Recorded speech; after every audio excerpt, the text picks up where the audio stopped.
What's up, guys? My name is Rob Alexander and I ride BMX. So, if you read the title of this video and you are wishing that I am retiring riding BMX, well, your wish is not granted because it's not me, it's the Haro. Yeah, so boring video, I know. Uh, I'm gonna keep riding, but the Haro not needs to go, but it needs to just retire. Um, I quickly understood why geometry is a serious thing nowadays with bikes. It's because we have so many options on geometry. We can literally buy almost any type of frame we want nowadays, and it's wonderful. It's amazing. It makes riding BMX more fun and honestly just a lot easier. We don't have to ride 15-inch rear ends anymore. We don't have to ride 20-inch top tubes anymore. We can comfortably just ride the top tube that suits our height, even if it's lower or higher. It doesn't really matter. It's what you want and whatever's comfortable for you.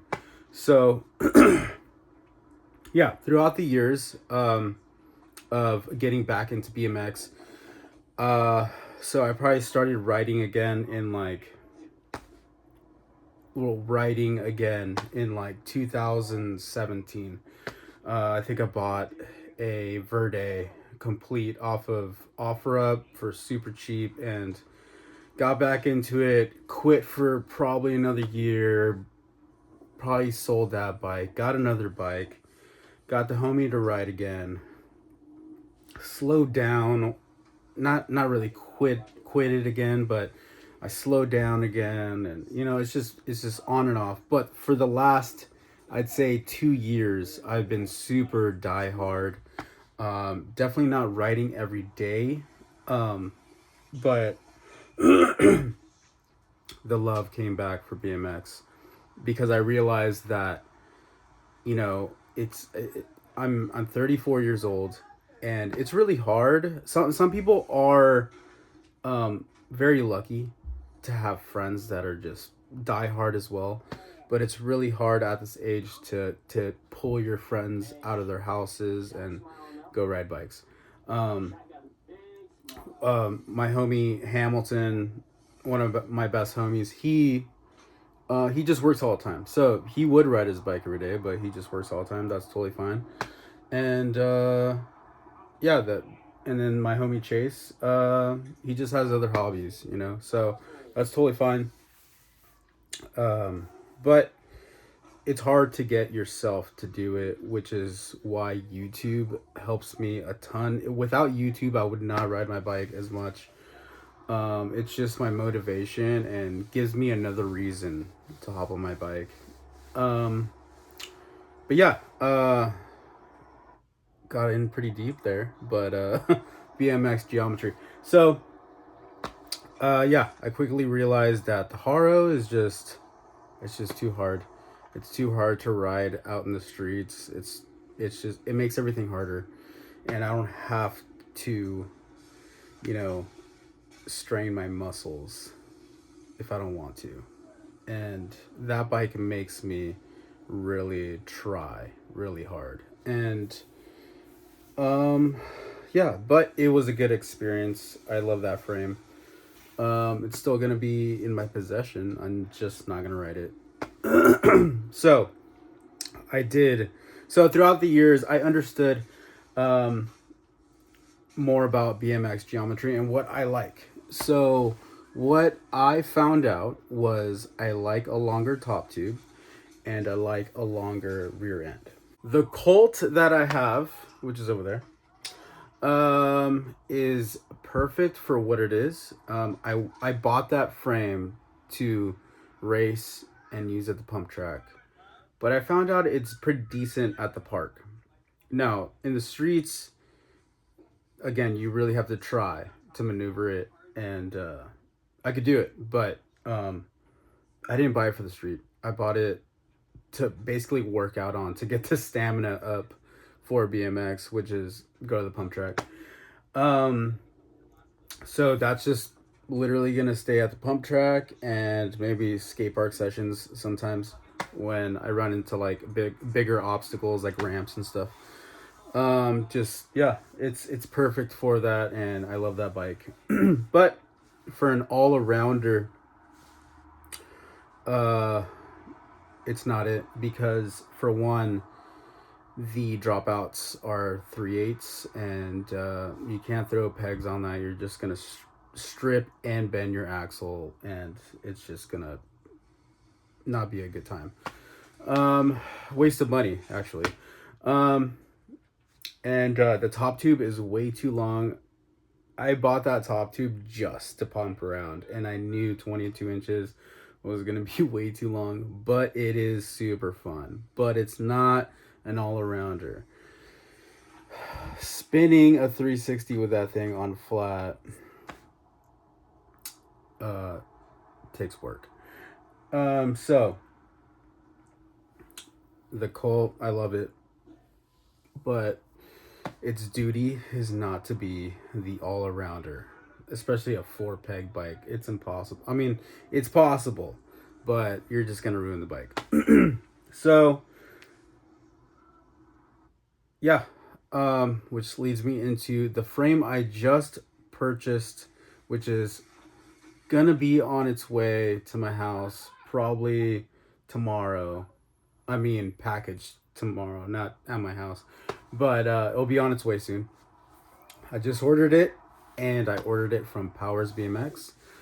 Uh, been a fan of Powers for a while, ever since I started watching their YouTube. Um, and yeah, I'm not gonna tell you what it is, but it matches what I want, the closest that I've found yet, and price point. So price point is the best. This frame, I can't give it away, but I got it for a steal.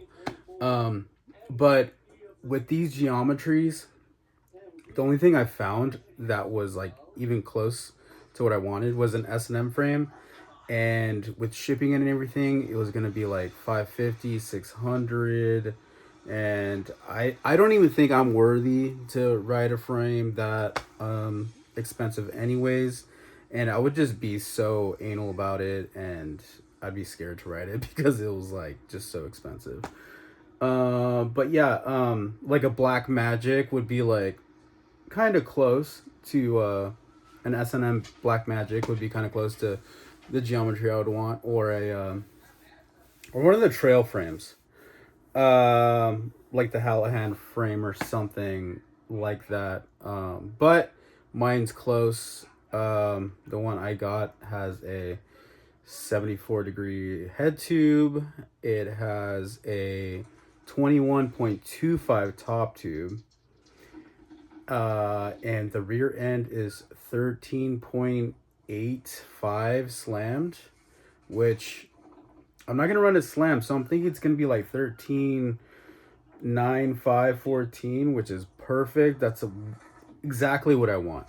The standover height is 8.8, something like that. Um, which is cool.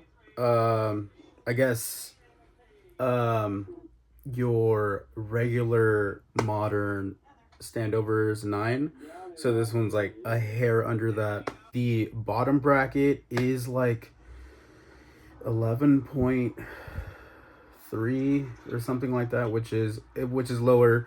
It has trail geometry. The only problem with that is like crooked grinds, which I don't do and I can't do. Never done one, and I don't really desire on learning how to do that. Um, so that's the only problem. If you want to do crooks, get a higher standover. Anything above 11.5 works. Um, but yeah. What other specs do I need? Oh, it does have gyro tabs, well, the holes. So you can run a gyro, which I'm looking on doing. I'm looking on just grabbing everything that's on the Haro and throwing it on this bike. So that's another thing that was like critical for me. I was like, I do like the look of the gyro, and it just it makes me want to ride that much more because it just gives me that nostalgia of like mid 2000s. Um, but yeah, so gyro tabs was a must. A longer back end was a must. A normal standover was a must, and tall head tube. It has a tall head tube. It has a 5-inch head tube, which looks very nice. Less spacers, less mess. Another thing is, you guys are never gonna guess what it is because it's. I wouldn't say it's new to me because I've had this brand used, but not like a modern bike.